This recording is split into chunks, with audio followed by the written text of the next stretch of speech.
Hello viewers, আসসালামু আলাইকুম। Recipes by momos মম চ্যানেলে সবাইকে স্বাগত জানাচ্ছি আরও একটি নতুন রেসিপি নিয়ে। আজকে আমি আপনাদের সঙ্গে শেয়ার করব হাঁসের মাংস ভুনার রেসিপি নিয়ে। হাঁসের মাংস পছন্দ করি না এমন মানুষ খুঁজে পাওয়া যাবে না। আমরা কম বেশি সবাই এই হাঁসের মাংস পছন্দ করে থাকি। অনেক সময় আমরা এই হাঁসের মাংস খেতে চাই না, কারণ হাঁসের মাংসে একটা এক্সট্রা স্মেল থাকে। আজকে এই কিছু টিপস অ্যান্ড ট্রিক নিয়ে এসেছি। এই হাঁসের মাংসের রেসিপিতে কোনো স্মেল থাকবে না। কথা না বাড়িয়ে চলে যাচ্ছি মূল রেসিপিতে। এখানে আমি হাঁসের মাংস নিয়েছি 1 কেজি পরিমাণে। হাঁসের মাংসগুলোকে আমি ভালোভাবে পরিষ্কার করে ধুয়ে নিয়েছি, আর হাঁসটাকে আমি হালকা পুড়িয়ে নিয়েছিলাম। হাঁসটাকে কিন্তু পুড়িয়ে রান্না করার কারণেও কিন্তু দ্বিগুণ পরিমাণে টেস্ট আসে। এবার আমি এখানে কিছু মশলা অ্যাড করব। দিয়ে দেব 1 চামচ পরিমাণে আদা বাটা, 1 চামচ পরিমাণে রসুন বাটা, দিয়ে দিচ্ছি 1 চামচ পরিমাণে গরম মশলার বাটা, 1 চামচ পরিমাণে জিরার বাটা, আর এখানে আমি শুকনো মরিচ বেটে নিয়েছি। এটা নিজেদের স্বাদ অনুযায়ী, যে যেমন ঝাল খেতে পছন্দ করেন সেই অনুযায়ী দিয়ে দিবেন। এখানে আমি 1 চামচ পরিমাণে হলুদের গুঁড়ো আর স্বাদ মতো লবণ। এবার আমি এই মশলাগুলোকে মাংসের উপরে দিয়ে দেব। দিয়ে দিচ্ছি 1 কাপ পরিমাণে পেঁয়াজ কুচি। পেঁয়াজ কুচিগুলোকে এভাবে হাতের সাহায্যে একটু ম্যাশ করে দিয়ে দেবেন। আজকে আমি এখানে কিছু বাটা মশলা অ্যাড করেছি। হাঁসের মাংসতে বাটা মশলা অ্যাড করার কারণে হাঁসের মাংসের টেস্ট কিন্তু দ্বিগুণ পরিমাণে বেড়ে যায়। অবশ্যই চেষ্টা করবেন এখানে বাটা মশলা ব্যবহার করার জন্য। এবার আমি এখানে দিয়ে দেব 3 টেবিল চামচ পরিমাণে সরিষার তেল। অবশ্যই এখানে সরিষার তেলই ব্যবহার করতে হবে। হাঁসের মাংসতে সরিষার তেল ব্যবহার কারণে অনেক সুন্দর একটা ফ্লেভার আসে। এবার আমি সবগুলো উপকরণ দিয়ে মাংসগুলোকে মেখে নেব। খুব ভালোভাবে মাখাবো যাতে মাংসের ভিতরে মশলাগুলো ভালোভাবে ঢুকে যায়। মাংসের সঙ্গে মশলাগুলোকে আমি খুব ভালোভাবে মেখে নিয়েছি। এবার আমি এটাকে রেস্টে রেখে দেব আধা ঘন্টার জন্য। আপনারা চাইলে হাঁসের মাংসটাকে আরও বেশি সময় ধরে ম্যারিনেট করে রাখতে পারেন। হাঁসের মাংসটাকে যত সময় ম্যারিনেট করে রাখতে পারবেন তত বেশি হাঁসের মাংসের টেস্ট আসে, আর হাঁসের মাংসের এক্সট্রা যে একটা স্মেল থাকে সেটাও কিন্তু চলে যায়। চলে আসলাম আধা ঘন্টা পরে।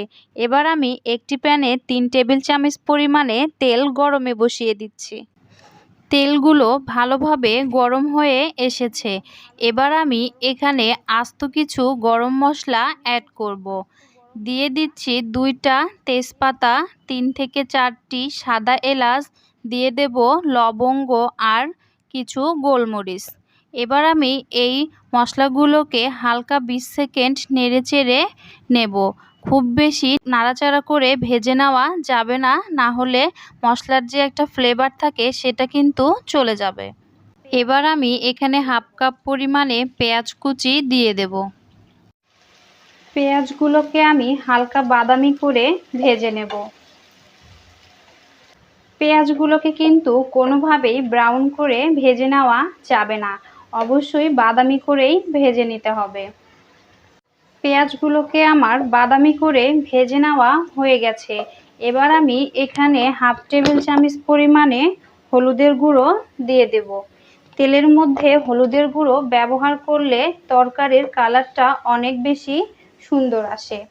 এবার আমি এখানে আগে থেকে ম্যারিনেট করে রাখা হাঁসের মাংসগুলো দিয়ে দেব।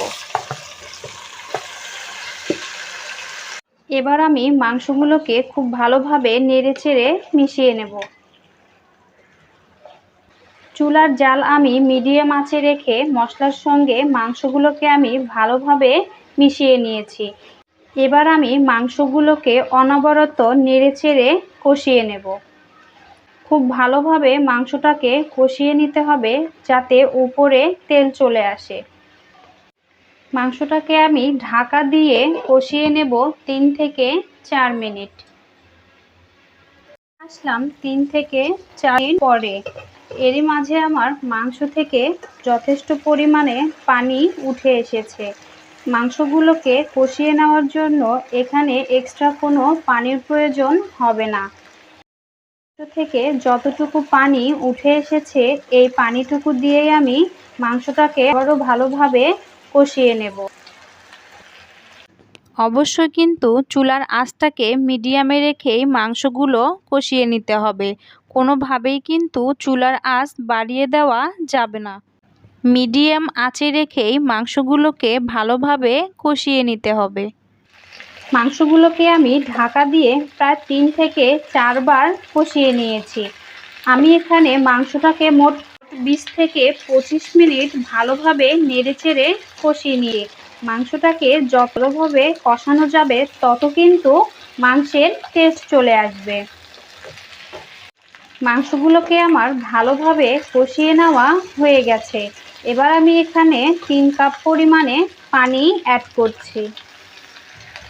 এখানে কিন্তু আমি 3 কাপ পরিমাণে পানি অ্যাড করেছি। পানিটা কিন্তু আমি হালকা কুসুম গরম পানি অ্যাড করেছি। আপনারা চাইলে কম বা বেশিও অ্যাড করতে পারেন। আপনারা যতটুকু ঝোল রাখবেন তার উপরে ডিপেন্ড করে পানি দিয়ে দিবেন। এই পর্যায়ে আমি এখানে 4 থেকে 5টি কাঁচামরিচ দিয়ে দিচ্ছি। কাঁচামরিচগুলোকে আমি মাঝখান থেকে ফাটিয়ে দিয়েছি।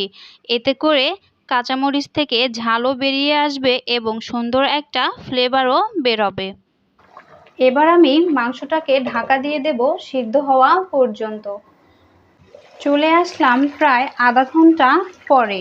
এরই মাঝে আমার মাংসের ঝোলটাও কমিয়ে এসেছে আর মাংসগুলোও আমার পারফেক্টভাবে সিদ্ধ হয়েছে। ঝোলের পরিমাণটা আমি একটু বেশি রেখেছি কারণ এই মাংসটা আমি পরোটা বা পিঠার সঙ্গে সার্ভ করব। এজন্য আমি ঝোলের পরিমাণটা একটু বেশি নিয়েছি। আপনারা চাইলে আরও কমিয়েও নিতে পারেন। এবার আমি এখানে আধা চা চামচ ভাজা জিরার গুঁড়া দিয়ে দিলাম আর দিয়ে দেব আধা চা চামচ পরিমাণে গরম মশলার গুঁড়ো। এতে করে রান্নার কিন্তু টেস্টটা কিন্তু পুরোই চেঞ্জ হয়ে যাবে। পরিবেশনের আগে চুলাটা বন্ধ করে ঢাকনা দিয়ে অপেক্ষা করছি 5 মিনিটের জন্য। এতে করে মাংসের তেলটা সুন্দরভাবে উপরে উঠে আসবে। কিছুক্ষণ ঢেকে রাখার পরে মাংসের উপরে তেলগুলো আমার ভালোভাবে চলে এসেছে। 5 মিনিট ঢেকে রাখার পরে মাংসের উপরে কিন্তু তেলটা ভালোভাবে উঠে এসেছে। এবার আমি মাংসের টেস্ট বাড়ানোর জন্য দিয়ে দেব সামান্য কিছুটা পেঁয়াজ বেরেস্তা। পেঁয়াজ বেরেস্তা দেওয়ার কারণে মাংসের টেস্ট কিন্তু দ্বিগুণ পরিমাণে বেড়ে যায়। তৈরি হয়ে গেল আজকের এই মজাদার হাঁসের মাংস ভুনা। আজকের এই হাঁস ভুনার রেসিপিটি আপনাদের কাছে কেমন লেগেছে তা অবশ্যই আমাকে কমেন্টস করে জানাবেন। ভালো লাগলে অবশ্যই আমার চ্যানেলটিতে একটা লাইক এবং শেয়ার করবেন। সাবস্ক্রাইব করতে ভুলবেন না। আজকের মতো বিদায় নিচ্ছি। সবাই ভালো থাকবেন, সুস্থ থাকবেন। আল্লাহ হাফেজ।